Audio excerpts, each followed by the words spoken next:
Assalamualaikum warahmatullahi wabarakatuh. Anak-anakku sekalian, mudah-mudahan ada dalam keadaan sehat walafiat. Amin ya rabbal alamin. Setelah pada pertemuan sebelumnya kita belajar tentang tahap pengintisaran siklus akuntansi perusahaan jasa, maka kali ini kita mulai masuk pada tahapan berikutnya, yaitu tahap laporan. Pada tahap laporan mensyaratkan adanya pekerjaan yang telah dibuat pada tahapan sebelumnya, yaitu kertas kerja. Mengapa demikian? Karena memang kertas kerja itu sendiri berfungsi sebagai alat bantu dalam menyusun laporan keuangan. Indikasi atau petunjuknya ada di kertas kerja kolom ke-78 dan 910. Di dalamnya terdapat laporan laba rugi dan neraca, di mana keduanya merupakan bagian dari laporan keuangan yang akan dibuat pada tahap pelaporan. Untuk itu, mari kita fokus pada materi laporan keuangan. Pada laporan keuangan di perusahaan jasa minimal meliputi 3 macam. Yang ke-1, laporan laba rugi.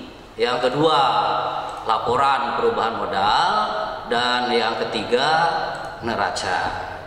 Namun sebelum kita lanjut kepada pembahasan tentang laporan keuangan itu sendiri, perlu diketahui bahwa standar kompetensi yang ingin dicapai yaitu memahami penyusunan siklus akuntansi perusahaan jasa. Pada ruang yang lebih sempit, ya, kompetensi dasarnya adalah yaitu memahami tahap laporan dari siklus akuntansi perusahaan jasa.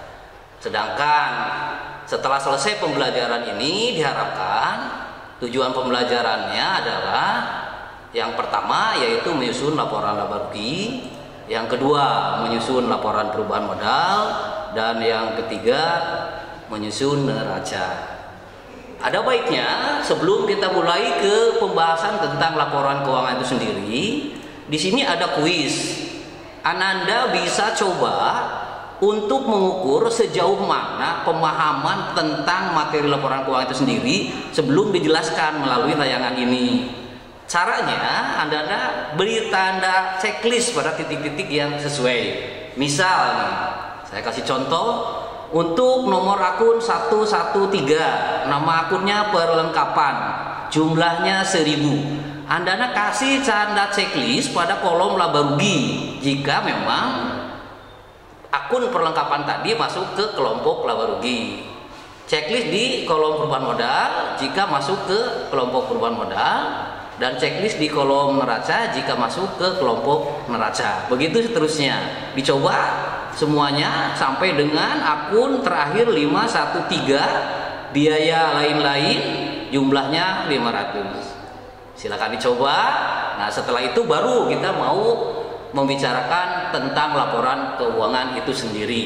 Yang pertama sekali perlu diketahui bahwa definisi laporan keuangan itu merupakan ringkasan kegiatan perusahaan selama periode tertentu dalam bentuk laporan laba rugi, laporan perubahan modal, dan neraca.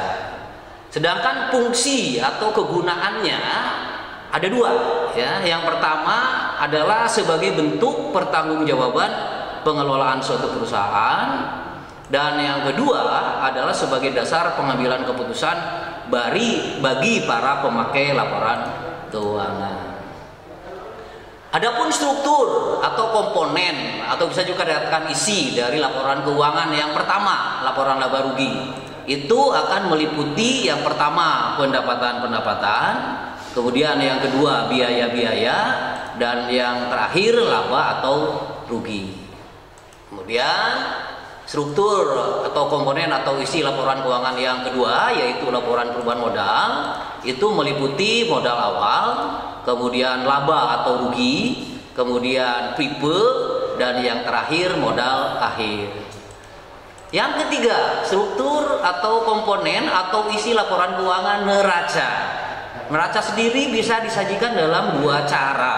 Yang pertama adalah bentuk skontro atau sebelah menyebelah. Nanti penyajiannya yang pertama adalah harta disajikan di sebelah kiri, kemudian utang di sebelah kanan, dan modal di sebelah bawahnya. Namun apabila mau disusunkan dalam bentuk stafel, maka susunannya adalah harta ada di paling atas, kemudian diikuti dengan utang di bawahnya, dan modal di paling bawah sekali. Oke, anak-anak perlu ketahui bahwa ketika kita mau menyusun laporan keuangan, maka sumber data laporan keuangan itu sendiri adalah berasal dari kertas kerja. Di sini akan ditayangkan sekilas tentang kertas kerja yang notabene di pertemuan sebelumnya kita sudah pernah bahas ya. Nah, yang pertama kolomnya adalah nomor. Itu diawali dari nomor 1 untuk harta, 2 utang, 3 modal, 4 pendapatan, dan 5 biaya.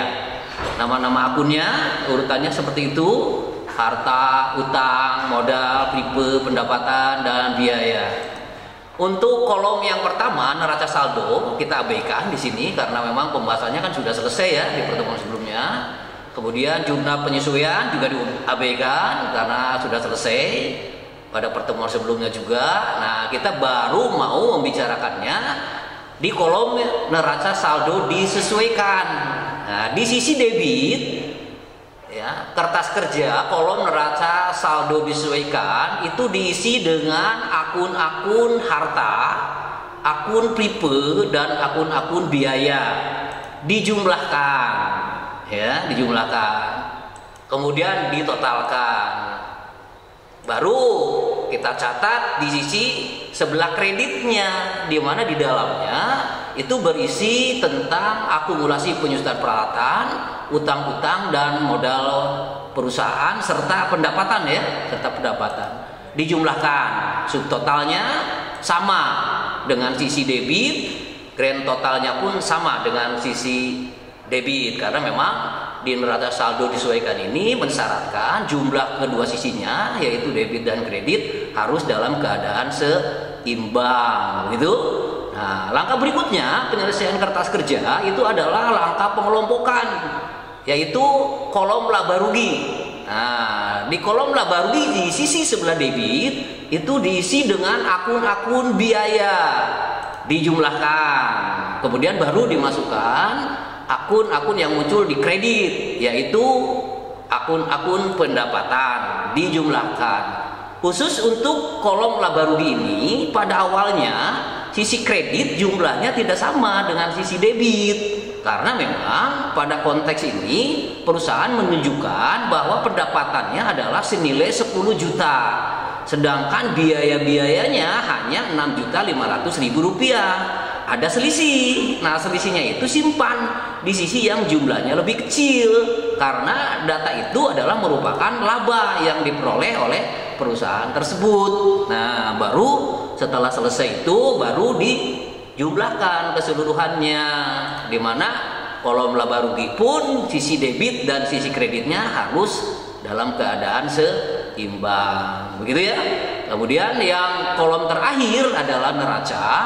Di sisi debit, kolom neraca itu diisi dengan akun-akun harta dan pripe, dijumlahkan ya. Kemudian masukkan akun-akun yang muncul di kredit, itu berisi akumulasi penyusutan, kemudian utang-utang dan modal, dijumlahkan. Sudah pasti untuk kolom neraca pun pada awalnya jumlah kedua sisinya adalah akan tidak seimbang, karena memang penyebab ketidakseimbangannya itu adalah karena perusahaan tersebut mendapatkan laba atau memperoleh rugi. Nah, simpan selisihnya di sisi yang jumlahnya lebih kecil, di mana jumlah selisihnya adalah sama dengan besar laba yang selisih tadi muncul di kolom laba rugi. Nah, setelah dimasukkan, barulah hasilnya menjadi dalam keadaan seimbang. Nah, ini dia 4 kolom terakhir dari kertas kerja, yaitu kolom laba rugi, debit kredit ya, dan neraca debit kredit. Inilah yang merupakan sumber data untuk kita menyusun laporan keuangan perusahaan. Nah, berdasarkan data ini maka kita bisa hasilkan laporan keuangannya seperti berikut. Yang pertama ya adalah contoh laporan laba rugi. ketika kita menyusun laporan keuangan atau laporan laba rugi dalam konteks ini, pertama sekali adalah Anda harus tulis nama perusahaannya, kemudian diikuti dengan nama laporannya, dan terakhir tanggal pembuatannya. Nah, baru dimasukkan unsur atau komponen atau isinya itu sendiri. Tadi udah sebutkan di depan ya. Unsur yang pertama adalah pendapatan. Dalam contoh ini misalnya perusahaan memperoleh pendapatan jasa 8 juta, pendapatan lain 2 juta, dijumlahkan total pendapatannya 10 juta. Dikurangi dengan unsur-unsur biaya. Di sini meliputi ada biaya gaji 3 juta, biaya listrik dan telepon 800.000, biaya perlengkapan 500.000, biaya sewa 1 juta, biaya penyusutan peralatan 1.200.000. Total biaya seluruhnya adalah 6.500.000. Tulis sejajar dengan total pendapatan. Nah, kemudian dikurangkan pendapatannya. Di sini ada 10 juta, kemudian biayanya 6.500.000. Dikurangi selisihnya adalah laba bersih, yaitu senilai 3.500.000 rupiah. Nah, data laba bersih ini nanti akan dibawa ke laporan keuangan berikutnya, yaitu laporan perubahan modal. Kita lihat contohnya. Sebagaimana halnya tadi, tetap ya, selalu ketika membuat laporan keuangan, yang pertama kali harus dibuat adalah nama perusahaan, kemudian nama laporannya, dan kemudian tanggal pembuatannya. Unsur laporan perubahan modal yang pertama adalah modal awal. Kemudian tadi ada laba bersih ya, yang datanya diambil dari laporan laba rugi senilai 3.500.000. Kemudian dikurangi dengan pripe atau pengambilan untuk kepentingan pribadi.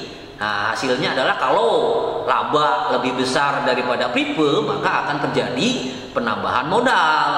Di kasus ini senilai 2.500.000 rupiah, simpan sejajar dengan modal awal, lalu tambahkan, maka hasilnya adalah merupakan modal akhir. Nah, di sini contoh modal akhir perusahaan diperoleh senilai 22.500.000 rupiah, yang mana data modal akhir ini nanti akan dibawa ya kepada laporan yang berikutnya. Tadi juga sebagaimana halnya laporan laba rugi, ada laba bersih dibawa ke laporan perubahan modal. Nah, dari laporan perubahan modal akhir dibawa ke neraca. Ini adalah apa yang disebut dengan istilah prerequisite. Jadi kita belum bisa menyusun laporan berikutnya sebelum data sebelumnya diselesaikan. Oke? Gitu ya. Nah, yang ketiga, laporan yang ketiga itu adalah neraca. Nama perusahaannya ditulis, nama laporannya, kemudian tanggal pembuatannya. Di contoh kasus ini kita buat neracanya dalam bentuk skontro ya, atau sebelah menyebelah, di mana harta disimpan di sisi sebelah kiri. Nah, di mana harta meliputi harta lancar. Di contoh ini ada kas 5 juta, piutang usaha 7 juta, perlengkapan 4 juta, sewa dibayar di muka 2.400.000, dijumlahkan sehingga jumlah harta lancarnya ada sejumlah 18.400.000 rupiah. Kemudian harta tetap, misalnya contoh di sini ada peralatan senilai 12 juta. Nah, penyajiannya di neraca, harta tetap harus dikurangi dengan akumulasi penyusutan peralatan. Dengan kata lain, disajikan di neraca secara jumlah neto atau bersih. Ya, di contoh kasus ini harta tetap nilainya adalah 10.800.000 rupiah, ditulis sejajar dengan jumlah harta lancar, kemudian jumlahkan. Maka hasilnya itu merupakan jumlah seluruh harta. Nah, pada kasus ini jumlah seluruh harta perusahaan Salon Pola Pike itu adalah senilai 29.200.000 rupiah di sisi harta ya, dimana penyajiannya kalau dalam bentuk skontro itu ada di sisi sebelah kiri. Kemudian di sebelah kanan itu akan diisi dengan akun utang. Misalnya di contoh kasus ini utang usaha ada 4.700.000, utang gaji ada 2 juta rupiah, dijumlahkan. hasilnya adalah jumlah utang senilai 6.700.000 dan unsur atau komponen yang ketiga adalah modal, di mana modal yang disajikan di neraca adalah modal akhir yang datanya tadi diperoleh dari laporan perubahan modal ya. Masih ingat kan angkanya, yaitu tadi 22.500.000 rupiah. Ini datanya diambil dari laporan perubahan modal. Nah, kemudian untuk menghitung sisi pasifa atau sisi sebelah kanan, tinggal jumlahkan jumlah utang senilai 6.700.000 dengan jumlah modal akhir senilai 22.500.000. Maka diketahuilah atau didapatlah jumlah utang dan modal senilai 29.200.000 rupiah, di mana jumlah ini adalah sama atau seimbang dengan jumlah seluruh harta, karena neraca mensyaratkan apabila dibuat secara benar maka jumlah seluruh hartanya itu harus sama dengan jumlah utang ditambah modal, begitu ya. Nah, begitu ya anak-anak sekalian tentang laporan keuangan minimal ya, minimal dalam satu perusahaan jasa. Diulangi lagi ini sebagai semacam sebuah kesimpulan gitu, itu akan meliputi 3 macam. Yang pertama laporan laba rugi, kemudian yang kedua laporan perubahan modal, dan yang ketiga neraca. Nah, sebelum kita tutup, kita coba lagi untuk menguji sejauh mana penyampaian materi yang saya sampaikan itu bisa diserap oleh Ananda sekalian. Dari soal pretest tadi, silakan kasih tanda checklist di titik-titik yang sesuai. Kemudian nanti bandingkan dengan pretestnya. Kalau ternyata jumlah checklist benarnya lebih banyak dari pretest, berarti Ananda bisa menyerap materi yang disampaikan pada kesempatan kali ini, begitu ya. Nah, terakhir boleh untuk semacam pendalaman materi, silakan Ananda bisa lihat di buku paket siswa, itu karangan dari Ibu Anik Widyastuti dan kawan-kawan ya, penerbitnya Cempaka Putih, kemudian edisinya revisi tahun 2016, itu di halaman 115 bagian B dan nomor 5. Oke, segitu saja tayangan kali ini. Terima kasih atas segala perhatian dan alhamdulillahirrahmanirrahim, mudah-mudahan ada manfaatnya dan ditutup dengan billahi taufiq wa hidayah wa biridha wa inayah. Wassalamualaikum warahmatullahi wabarakatuh.